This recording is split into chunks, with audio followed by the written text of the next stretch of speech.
You don't sound particularly optimistic about I'm not. I mean, there's obviously going to be some kind of recovery, and if investment picks up, if private investment picks up, there's some shot at it. The other thing that became quite important after I finished the book, that is, I finished the book last January, almost, or really last April at the last gasp. And what I didn't pick up is this reappearance of what Keynes in the 1930s called the treasury view, which is really the notion that you should have fiscal rectitude and forget about countercyclical interventions, countercyclical spending.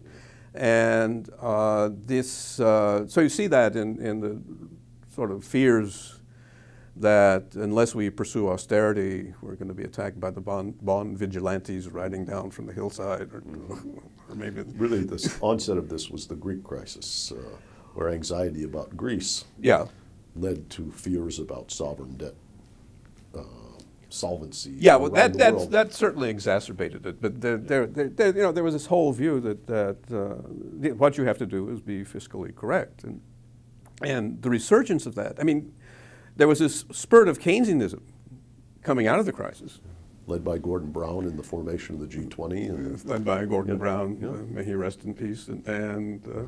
But at the Chinese, for God's sakes, the Chinese were... That's right. They did a very substantial Keynesian policy. Keynesian as a percent of GDP, it was the largest in the world, I believe. Yeah, that's right. So you know, that Keynesianism worked in that sense. I mean, at least it forestalled the Depression.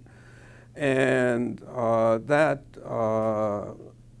was succeeded beginning in early 2010. The Greek crisis certainly added to it by this notion that what we have to pursue is fiscal rectitude. And the striking thing, again, if you look at these net borrowing flows, is that the government always borrows countercyclically. That is, tax returns go down and you start having a bit more unemployment insurance being paid out. That kind government dis savings offsets the government caution dis in business and household sectors. Exactly, yeah. And you know, that's built into the system, but somehow that sort of cyclical effect is built into the system, but people are effectively ignoring that.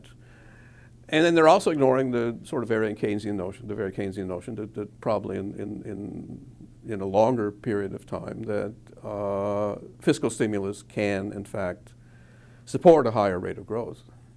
And you can do some simple-minded econometrics about those two things and come up with a fairly plausible description of how the U.S. economy behaves.